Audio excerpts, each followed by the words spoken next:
Insyaallah telah hadir di tengah kita yaitu Ustaz Andi Muhammad Sadi akan menyampaikan tema kajian Ria merusak kepintaran ibadah. Ria merusak kepintaran ibadah. Mudah-mudahan kita semua bisa menyimak dengan baik dan insyaallah kita akan berupaya untuk mengamalkannya nanti setelah kita mendengar kajian yang disampaikan oleh Ustaz kita bersama. Sebelum kepada acara ini kita sama-sama awali dengan membaca Ummul Quran. Al-Fatihah Al-Fatihah Ya Rahman Ya Mustaqim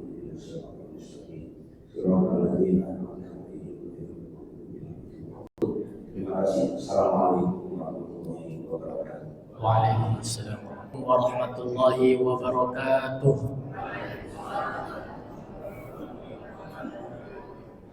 Alhamdulillahilladzi anzala as-sakinata fi qulubil mu'minin liyazdadu imanan ma'a imanihim walillahi junudus samawati wal ard wa kana Allahu aliman hakima wa kana Allahu azizan hakima. Allahumma salli wa sallim ala sayyidina Muhammadin wa ala alihi wa ashabihi ajma'in, amma ba'd. Yang saya hormati para asatidzah, para pengurus Masjid Al-Istiqomah, betul ya Pak? Al-Istiqomah, Bapak Ibu yang pada pagi hari ini hadir di dalam majelis yang insya Allah diberkahi oleh Allah Subhanahu wa Ta'ala. Pada pagi hari ini kita akan membahas tentang masalah bagaimana riya itu merusak kefitrahan ibadah kita. Karena pada dasarnya adalah abdun dengan bahasa ubad wal ibadah itu artinya menghambakan diri. Ini artinya pekerjaan murni kita diciptakan oleh Allah sebenarnya adalah menghambakan diri kepada Allah. Tetapi at-tarku wal amal, meninggalkan dan beramal di dalam ibadah, pada tengah berjalannya akan terjadi ikhtilat. Ikhtilat itu percampuran antara keinginan untuk mencari duniawi di balik ibadah kita dengan murni mencari kebahagiaan abadi di akhirat nanti. Makanya dikatakan pada surat Az-Zumar yang tadi saya bacakan, lanjutannya itu tidak kebaca. Takut bapak-bapak kelamaan, dengkulnya keburu kecapean, betul ya. Bismillahirrahmanirrahim. Wa yunajjillahu alladhina taqaw bimafazatihim la yamassuhum su' wa lahum yahzanun. Maka akan kami yunajji, ya, Allah yunajjillahu, menyelamatkan orang-orang yang bertakwa. Bimafazatihim, ya, mafazah dengan berbagai kemenangan-kemenangan, la yamassuhum su' wa lahum yahzanun. Tidak nampak pada wajah mereka itu kesedihan-kesedihan pada hari kiamat. Man kana yuridul izzah falillahil izzatu jami'a. Barang siapa yang menginginkan kemuliaan, maka kemuliaan itu adanya pada sisi Allah, dan pada hari kiamat nanti, hari akhirat, semua kebaikan dan penghambaan diri itu dikembalikan kepada Allah Subhanahu wa Ta'ala. Bapak Ibu yang dirahmati Allah, mengapa riya ini disebut sebagai syirik shogir, artinya syirik yang kecil? Sebab nanti dalam literatur keilmuan tasawuf dan tazkiyatun nafas, riya ini menjadi objek pembelajaran al-mabhuth lil ilmi, pembahasan ilmu dalam tasawuf yang porsinya sangat besar. Disebabkan kenapa? Saking halusnya keberadaan riya ini, dia tidak bisa dideteksi kecuali dengan basirah, dengan su'aul basirah, dengan mata hati yang tercerahkan oleh anwarul qudusiyah, cahaya-cahaya Allah. Maka al-ilmu bil aqli, ilmu yang tersimpan pada akal, minal ilmi syariah, daripada ilmu syariah, itu hanya bisa mengantarkan kita pada pengetahuan, belum mengantarkan kita kepada az-zauq, merasakan apakah riya ini telah terjadi atau tidak. Nah, al-aqsu wad-diddu, lawan daripada ikhlas itu riya.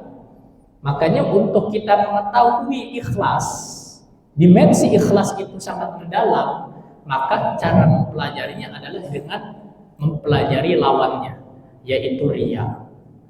Maka pembahasan ikhlas itu di dalam kitab Risalatul Qusyairiyahnya Imam Qusyairi, materinya hanya sedikit, tapi dikembalikan dengan materi-materi yang lebih mendalam yang disebut sebagai riya.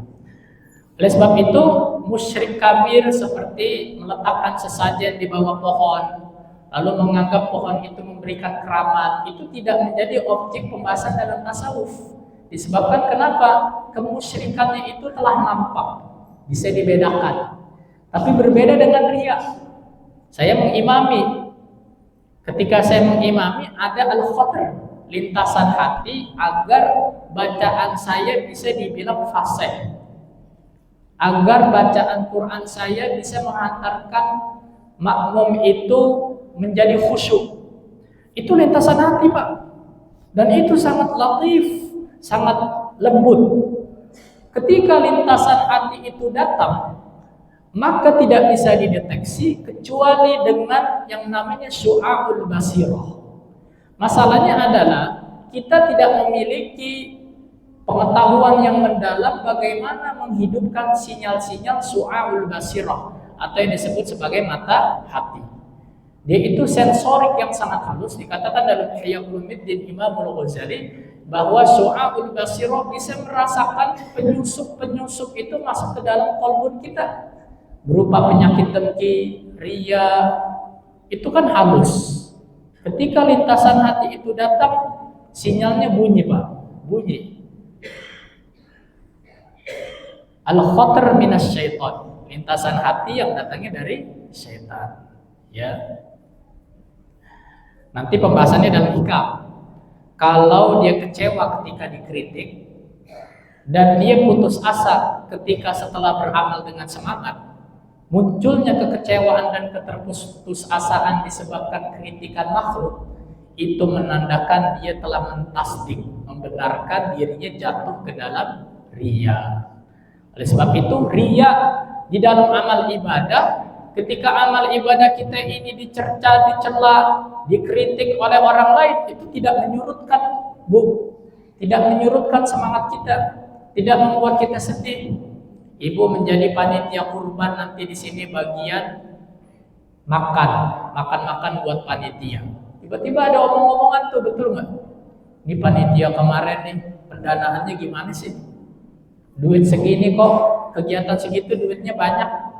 Bener gak Pak Haji? Obrolan kayak gitu suka ada gak di masjid? Maka ketika menjadi DKM dan yang lain sebagainya dikritik. Ketika ada kesedihan, ketidaksedihan, dan tidak ada keterputusasaan, itu tanda hatinya telah ikhlas. Makanya nanti lihat zahirnya setelah amal itu dilaksanakan. Baik, riya itu yang pertama saya ingin membahas tentang definisi, pengertian daripada riya. Kalau kita lihat riya ini berbeda dengan sum'ah, ujub. Ada 3 istilah Bapak Ibu. Ada riya, ada ujub, ada sum'ah. Ketiganya sama, ditinjau dari mencari perhatian manusia. Mencari perhatian manusia. Tapi dimensinya kalau dikuliti, dikerucuti lebih mendalam, itu memiliki definisi yang berbeda-beda. Baik, karena saya juga seorang akademisi, jadi penyampaian materi saya harus sistematis. Saya nggak bisa bercanda terlalu banyak, ngobrol ngalor ngidul. Saya pengen fokus ke materi, gitu ya. Biar Bapak Ibu semua dapat faedah dari ngaji pada pagi hari ini. Terus kalau bisa di dalam hati sambil sholawat Bapak Ibu, sallallahu alaihi Muhammad, sallallahu alaihi Muhammad. Sehingga nanti qalbun itu terpancarkan cahaya Allah melalui wirid kita.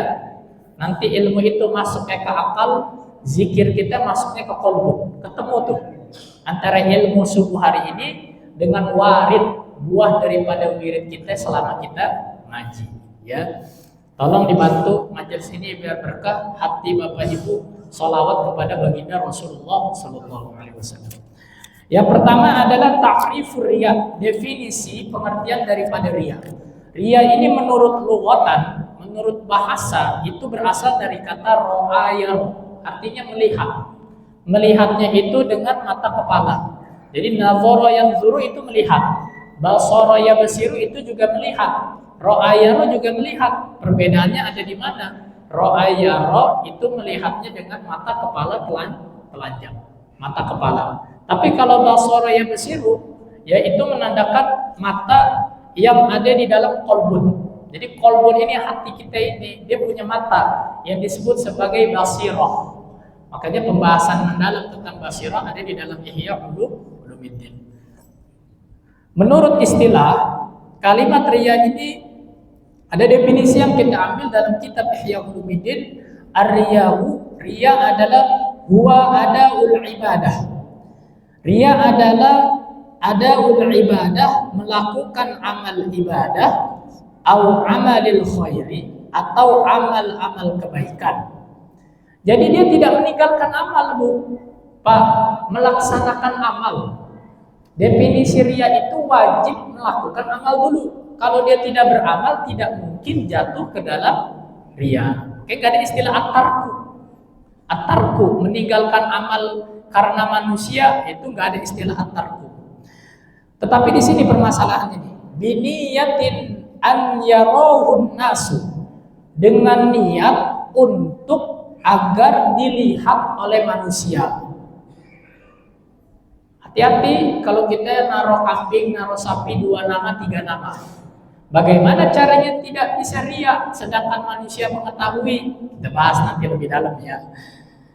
Au yamdahu, atau dia mengharapkan pujian daripada manusia, kesohoran, disohorin oleh manusia, dipuji. Itu yang dia cari. Walaupun nanti bercampur dengan keinginan mencari keridhaan Allah. Antara mencari pujian manusia dengan mencari keridhaan Allah dinyampur. Maka nanti ada istilah mahdur riya, riya yang murni, ada riya campuran. Itu ada perbedaannya nanti. La ibtigha'a wajhillah, tidak ada di dalam qalbnya, di dalam ruhani yang terdalam Allah, di dalam niat amalnya. Tidak ada. Ketika dibedah, qalbnya itu kosong dari Allah, sepi, sunyi daripada Allah. Wahada, dan yang demikian ini yu'addu minasyirkil asghar, masuk di dalam kategori syirik yang halus, syirik yang kecil, sebab tidak nampak, tidak terlihat. Li'annal amala fi, karena sesungguhnya amal-amal tersebut la yukhlasu lillahi ta'ala, tidak dipersembahkan dalam rangka ikhlas murni kepada Allah Subhanahu wa ta'ala. Jadi ada campurannya, Pak. Niatnya tidak murni, ada campurannya, terikat dengan at-ta'alluq bil khalqi. Dia tercampur dengan keinginan perhatian manusia. Ini definisi secara umum. Kira-kira ngerti apa kagak Bapak Ibu? Nah di sana pada ngerti kagak? Apa tidur? Ntar bangun-bangun udah ada nasi bungkus, betul. Mudah-mudahan ilmunya barokah. Saya tuh kalau doa ngisi majelis, mudah-mudahan yang tidur itu pas dia bangun walaupun sekejap mata dapat kalimat yang nusuk kolbunnya dia, pas sama jantungnya dia, pas gitu ya. Yang pertama, definisi riya menurut Imam Ghazali dan Ihya Ulumuddin. Ya, beliau mengatakan ar-riya'u, riya itu adalah thalabul jahi, mencari kedudukan. Maka ada salawat bijahin Nabi sallallahu alaihi wasallam, dengan kedudukan Nabi, artinya bertawasul. Nah, orang riya ini di dalam amalnya dia menuntut mencari kedudukan di mata manusia. Dalam bentuk at-ta'zimat, kehormatan, disohorin, disebut-sebut namanya. Jadi kalau bapak mohon maaf, ibu mohon maaf, kalau namanya tidak disebut di dalam MC acara, terus ada rasa sedih, ada rasa kekecewaan, itu menandakan rohani Bapak Ibu itu sangat dangkal. Itu menandakan iman kita selama ini tercampur dengan berbagai ikatan-ikatan makhluk, ya. Dan itu udah berasa kita memakai pakaian-pakaian Allah tuh sedikit demi sedikit, penghormatan demi penghormatan. Makanya para ulama dulu sangat benci dihormat, tapi gak di depan, benci di dalam kolbunya terhadap penghormatan. Wal manzilati, dan mencari tempat fi qulubin nasi, di dalam hati manusia, bi izhari, dengan menampakkan khisalil khairi, sifat-sifat kebaikan. Jadi memang dia tetap baik secara zahir, dia tetap baik secara luarannya nampak, dia bersumbangsi dalam muamalah, pembangunan masjid, tetapi kalau dibedah hatinya yang terdalam, menurut definisi Imam Abu Hamid Al-Ghazali dalam Ihya ini, tidak ditemui Allah sedikit pun. Makanya Bapak Ibu kalau sowan ke kiai-kiai yang khos, yang ruhaninya udah dibukakan oleh Allah dalam bentuk kasyaf, kalau hati kita masih kotor, hati-hati. Kenapa? Karena bisa di-screening ruhaniyah kita.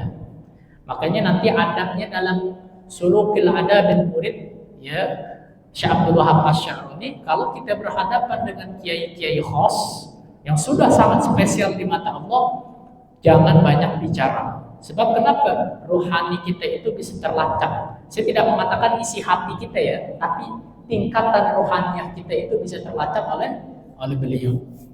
Ini pendapat Imam Ghazali. Yang kedua adalah saya sertakan pendapat dari mazhab ulama Hambali. Beliau termasuk mufti, ya. Di dalam mazhab Hambali bernama Ibnu Rajab Al-Hambali dalam kitab Jami'ul Ulum wal Hikam.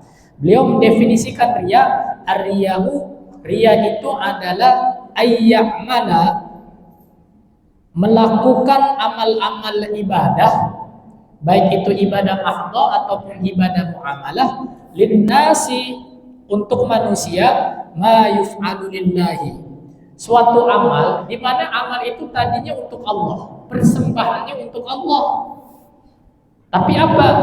Dia persembahkan untuk manusia. Makanya kerucutannya itu nanti amal itu adalah mencarinya apa ganjaran. Ada istilah nanti begini Pak, istilah ikhlas dalam mencari ganjaran, ikhlas dalam mencari siapa yang memberikan ganjaran. Ada dua arah tuh. Yang pertama ada ikhlas di dalam mencari ganjaran. Ganjarannya apa? Objeknya apa? Yang kedua ikhlas di dalam menuju siapa yang memberikan ganjaran. Berarti pembahasannya subjek, pelakunya. Mohon maaf kira-kira bahasa saya terlalu tinggi apa biasa aja? Biasa aja Pak, bisa dipahami nggak deh? Bisa ya, insya Allah. Nanti kalau nggak dipahamin tanya aja. Sampai zuhur insya Allah siap.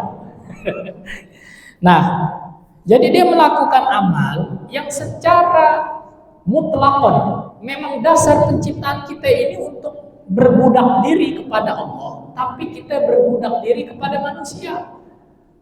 Budak itu bahasa kasar lah, sudah dihapuskan, tapi dihaluskan. Sekarang adalah menjilat kepada manusia dengan amal soleh, ya. Nah itu menurut Ibnu Rajab Al-Hambali. Terakhir yang ketiga, saya hanya menyertakan 3 definisi ulama besar saja nih. Menurut Ibnu Qudamah Al-Maqdisi, beliau juga mazhab di dalam mazhab Hanabilah ya. Ibnu Qudamah Al-Maqdisi dalam kitab Mukhtasar Minhajul Qasidin. Kalau Imam Ghazali kita punya kitab namanya Minhajul Abidin. Kalau Ibnu Qudamah ini Minhajul Qasidin, beda.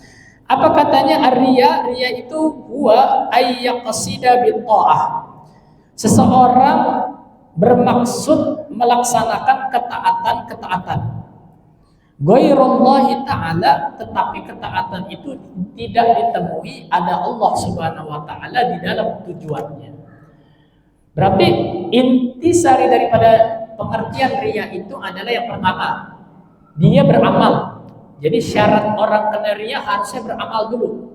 Kalau orang nggak beramal nggak mungkin jatuh riya, nggak mungkin. Syaratnya adalah beramal dulu. Yang kedua adalah riya ini masuk ke dalam illatul batiniyah, penyakit batin, bukan zahir. penyakit rohaniah, sehingga dia serang tahu ya Bapak Ibu, nempelnya ada di titik niat, adanya di niat ya. Ini saya jelasin dulu sedikit ya. Imam Ghazali membagi bisikan hati itu kepada 4 tingkatan sebelum terjadinya niat. Yang pertama disebut khotar. Khotar itu lintasan hati, Pak. Jadi kalau ada bisikan yang sifatnya sebetis, sedetik, sekilas, itu namanya lintasan, khotar. Makanya ada hadis hati hamba itu di antara 2 jari jemari Tuhan. Benar, pernah dengar ya?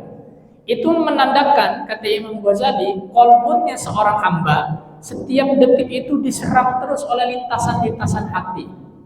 Kalau lintasan hati yang baik datangnya dari Allah dan malaikat, kalau lintasan hati yang buruk itu datangnya dari syaitan dan hawa nafsu.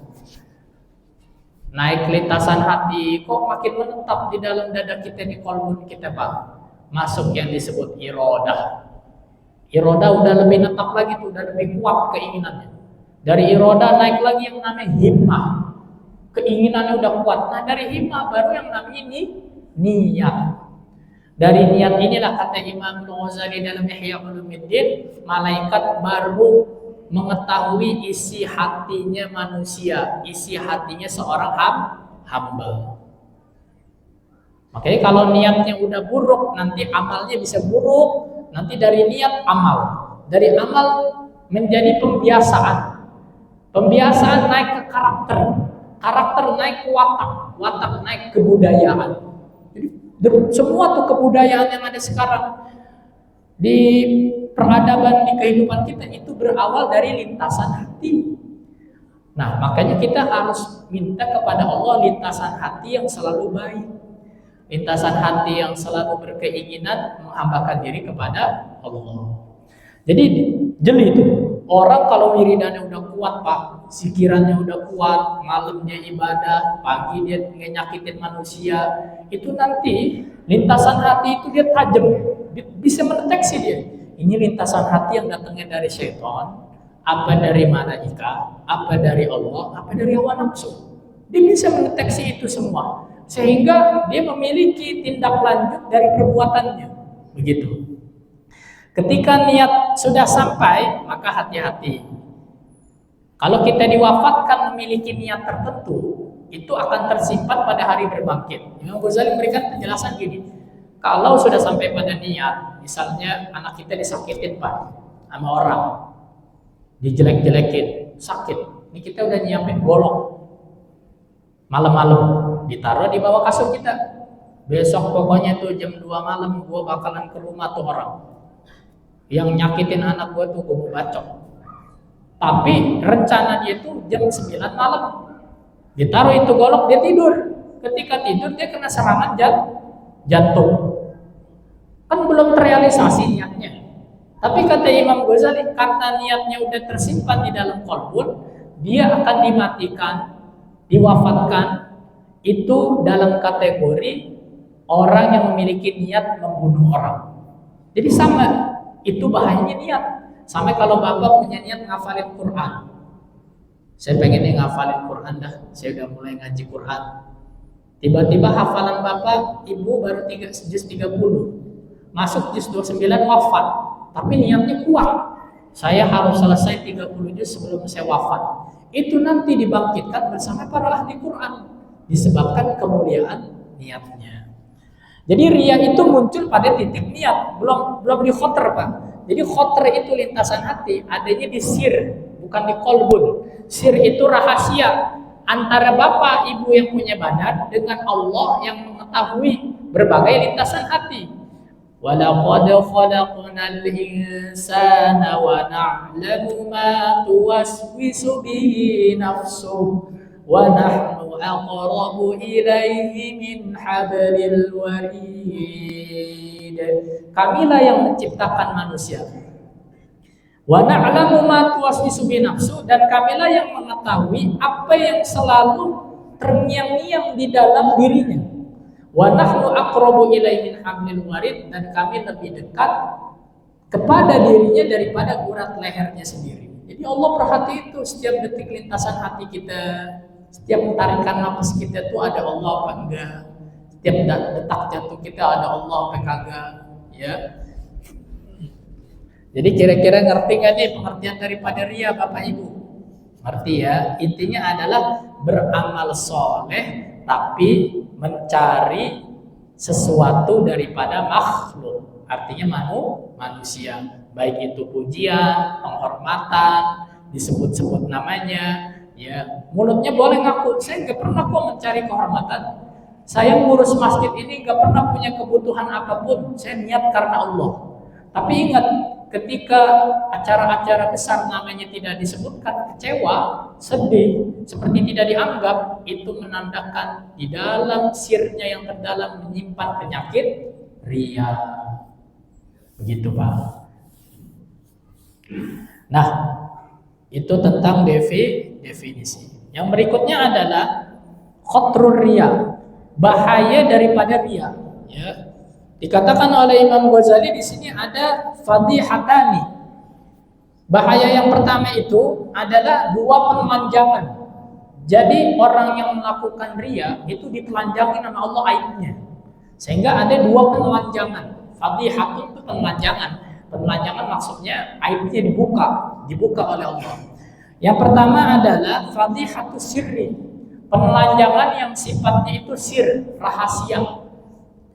Al-laumu ala ru'usil malaikah. Dia itu dicerca, kita nanti nih yang punya penyakit ria, dicerca oleh Allah di hadapan seluruh malaikat di alam sir. Di alam sir itu artinya alam kerahasiaan. Makanya kiraman katibin ya'lamuna ma taf'alun. Ya tadi tuh, ada kanan, anil yamini wa anis shimali, ada kanan, ada kiri malaikat kita. Malaikat yang mencatat tuh udah tahu nih kolbun si hamba ini busuk. Di dalamnya semuanya ria. Di dalam semuanya dia hanya mencari dunia, mencari perhatian manusia. Itu sama Allah ditelanjangin, Pak. Sama Allah ditelanjangi. Maka dikatakan Inna Allah subhanahu wa ta'ala oleh baginda Rasulullah SAW, sungguhnya Allah subhanahu wa ta'ala yaqul berfirman, Ana awnal agniya'i minasyirki. Aku adalah zat yang paling tidak butuh di antara orang-orang yang tidak butuh dari sekutu. Man amila amalan, barang siapa yang beramal dengan suatu amal, fa asyraka fihi ghairi, lalu ia menyekutukan di dalam amal itu selain aku. Maksudnya bukan jin. Bukan. Dia tadi mencari perhatian manusia, mencari pengakuan eksistensi keberadaannya biar diakuin, disohorin, dianggap tokoh. Bukan jin, Pak. Makanya kalimat fihi ghairi selain daripadaku bukan maksa jin, tapi itu tadi yang lebih halus. Fa nasibi lahu fa inni la aqbalu illa ma kana li khalisan.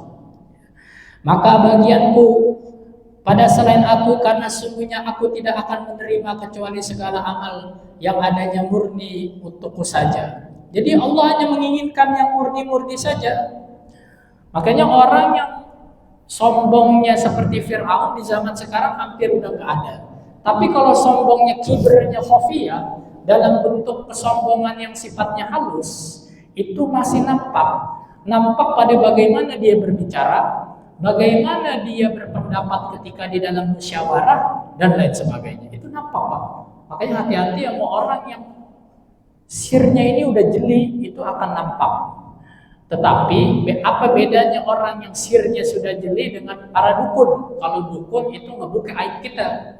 Kalau alim ulama, dia tahu aib kita tapi ditutupin.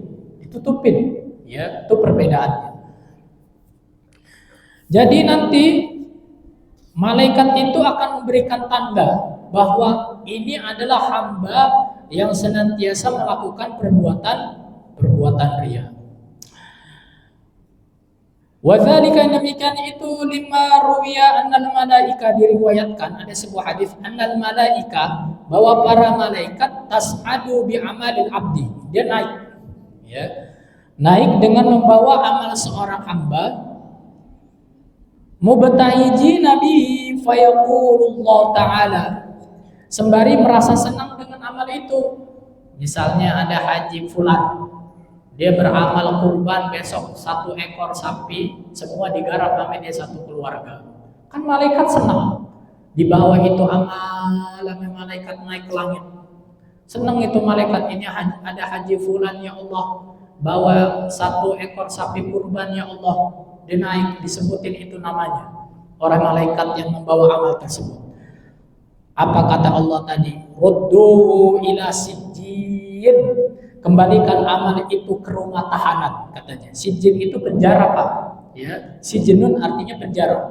Fa innahu lam yuridni bihi. Karena sesungguhnya hambaku itu tidak bertujuan kepadaku dengan amalnya. Ya, innahu lam yuridni, dia tidak menginginkan diriku, tidak menginginkan keridhaanku, tidak menginginkan yang ini dari sisiku, tapi dia menginginkan perhatian manusia. Maka lemparkan amal itu ke dalam sijjin, ya, yaitu rumah tahanan bagi amal-amal yang berbau busuk. Dikatakan oleh Imam Ghazali, fayaftadihu dzalikal amal wal 'abdu indal malaikah.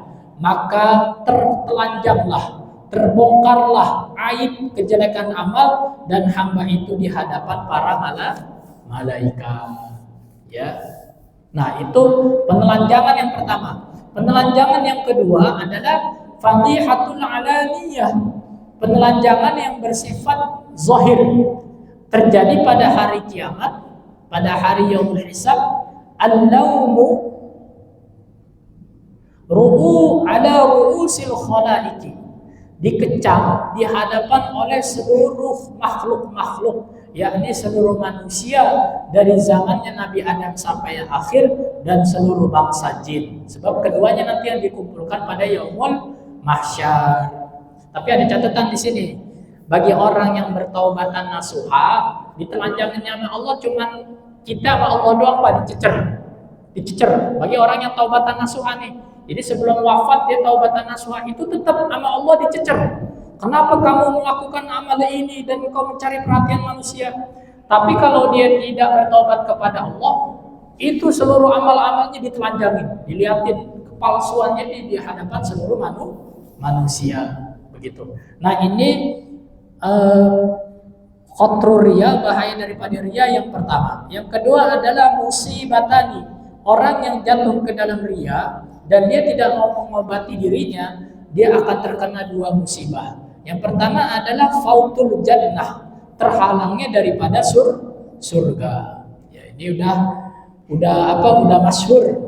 Yang kedua adalah dukhulun nar, dia akan masuk ke dalam neraka. Sebab kenapa? Dia membiarkan dirinya jatuh ke dalam riya, begitu.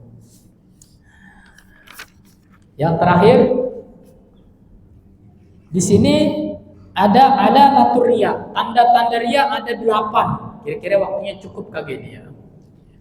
Ada 8 tanda riya, tapi ini menurut pendapat Syekh Abdul Wahab Asy-Sya'rani ketika mensyarahkan kitab syarah daripada Syekh Al-Maqbuli. Jadi ini kitab khusus wasiat baginda Rasulullah kepada Ali bin Abi Thalib. Lalu disyarahkan dan lahirlah kitab itu bernama Al-Minahus Saniyah. Nah, di dalam Minahus Saniyah, Syekh Abdul Wahab Asy-Sya'rani yang hidup pada tahun 800-900 Hijriah membagi tanda-tanda riya itu menjadi 8, Pak. 8. Ya, dicatat nih, didengerin. Al-awwal, yang pertama, al-amalu lillahi ta'ala wa li syai'in akhar. Dia beramal karena Allah dan karena sesuatu yang lain. Berarti niatnya dia campur. Saya pengen beramal kayak begini agar rezeki saya tumbuh kembang di sisi Allah, tapi saya juga ingin dianggap sebagai donatur oleh yayasan tertentu. Nah, berarti kan nyampur nih. Tuh, dia mau cari pahala Allah melalui anak yatim, tapi di sisi lain batinnya yang terdalam, yang terhalus, dia mencari apa? Pengakuan, ingin dianggap sebagai donatur bagi orang yayasan yatim tersebut. Nyampur. Nah, kalau udah nyampur begini, maka dia jatuh ke dalam riya. Ya, kira-kira bisa dipahami nggak tuh? Bisa. Nah, ini terjadi oleh kalangan awamin, orang-orang awam. Kita sepakatin dulu Bapak Ibu, ada 4 golongan hamba. Yang pertama adalah awamin, orang awam. Yang kedua muridin. Muridin ini dia udah sadar kembali ke Allah. Ruhaninya udah nancep ke Allah. Dia mulai itu tempa nafsunya dengan mujahadah dan riyadhah terhadap nafsu. Yang ketiga salikin. Salikin ini dia udah penempuh. Ruhaninya udah jalan. Udah naik irtiqa, udah menuju Allah. Ya.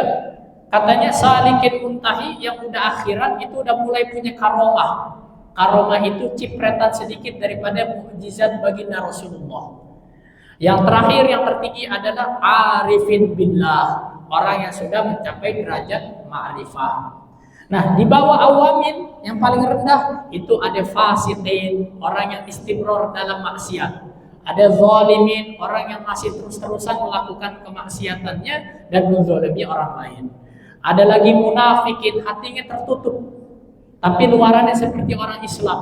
Nah, kita deteksi, saya fasikin, munafikin, zalimin, apa saya udah naik nih ke orang awamin? Apa saya udah muridin?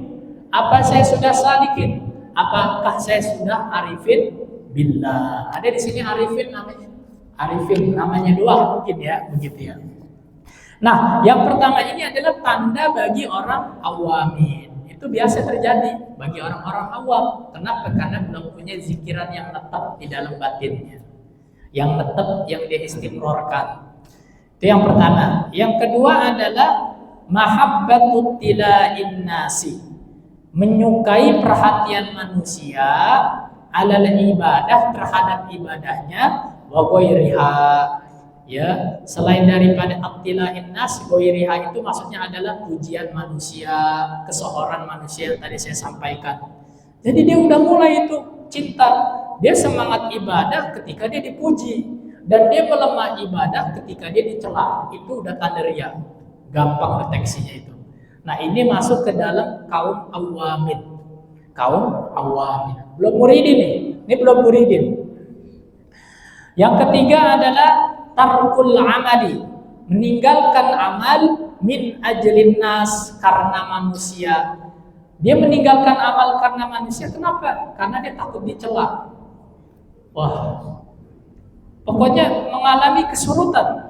Yazid wa yanqus, ketika yanqus itu bukan karena tiba-tiba Allah tanamin turunnya iman, bukan, turunnya semangat iman karena dicela.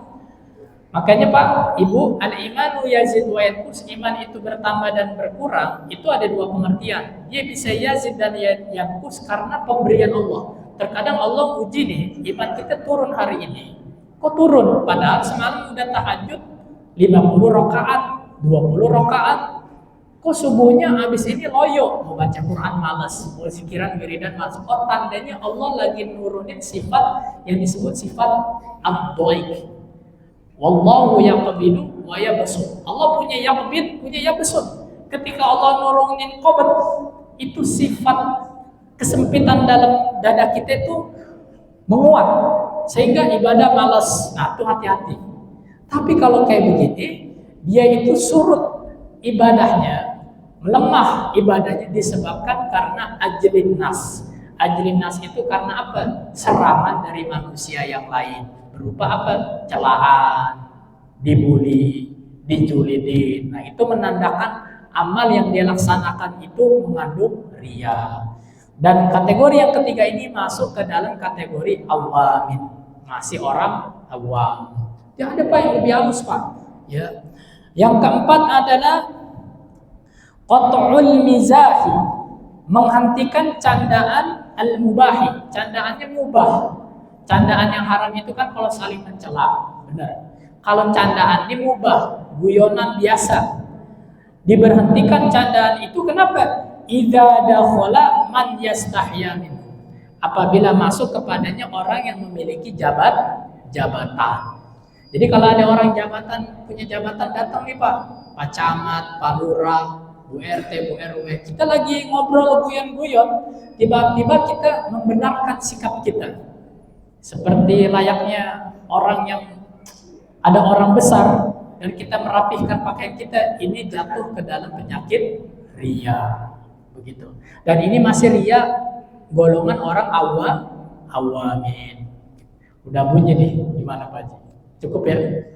Ya. Nah, ini masih ada sekitar 4 tanda lagi ya. Mudah-mudahan itu bisa kita deteksi. Saya belum berbicara tentang kaifiat, gimana caranya menghilangkan penyakit ria. Itu belum. Insyaallah waktunya sangat sempit ya. Mudah-mudahan ini bermanfaat. Hadana wa iyyakum ajmain. Assalamualaikum warahmatullahi wabarakatuh. Baik, sebelum kita di sini kasih kesempatan untuk dua orang yang mau bertanya, sedikit harapannya. Silakan. Baik, assalamualaikum warahmatullahi wabarakatuh. Waalaikumsalam warahmatullahi wabarakatuh. Ustaz, sepertinya bahasan ini Insyaallah. kayaknya nanti istiqomah ibadahnya yang bagus, yang soleh, tenang juga. Di masalah ini ada sebutan karena ria, sombong. Tapi sombong ini jangan sebut-sebut. Kalau ria hanya karena banyak nama orang dikasih nama orang banyak ria. Kalau di tujuan selalu ada hikmahnya. Kira-kira gimana dia sombong? Ringan yang mana? Antara yang mana ini kayak sesuatu. Terus yang kedua, kita ini kan kalau kata Ustaz ada kata gerek, semuanya punya. Tetap ini ada kata gerek katanya. Handphone. Dikit-dikit masalah suku berjamaah, yuk kita suku dilakukan bahwa perjalanan. Artinya memperlihatkan bahwa dia di Mosul. Sekarang bumi juga di Mekah, orang yang kecil. Ya, di Mekah sampai Sofia. Kira-kira itu apa kembali ke hatinya atau kembali kepada nilai-nilai semuanya. Maka itu. Assalamualaikum warahmatullahi wabarakatuh. Waalaikumsalam. Langsung ya. Baik, Pak Haji, ini pertanyaan yang bagus ya. Yang pertama terkait masalah arya wal kibar. Jadi memang ada dua maksiat besar yang dilaksanakan oleh iblis menurut penuturan daripada Ibnu Athaillah As-Sakandari ini ya. Yang pertama adalah hasad, dengki, yang kedua adalah al-kibar, sombong. Nah, kalau al-kibar itu muncul karena tumpukan-tumpukan 3 penyakit. Yang pertama ria, yang kedua sum'ah, yang ketiga adalah ujub. Nah, kalau ketiganya ini udah mendarah daging, dia akan muncul ke dalam bentuk zahir. Terutama kata Imam Ghazali maksiatul lisan, maksiat lidah. Kalau lidah ini udah sampai meremehkan manusia dan tatapan mata. Kalau tatapan matanya udah menganggap remeh, merendahkan, maka dia jatuh ke dalam al-kibr, sombong.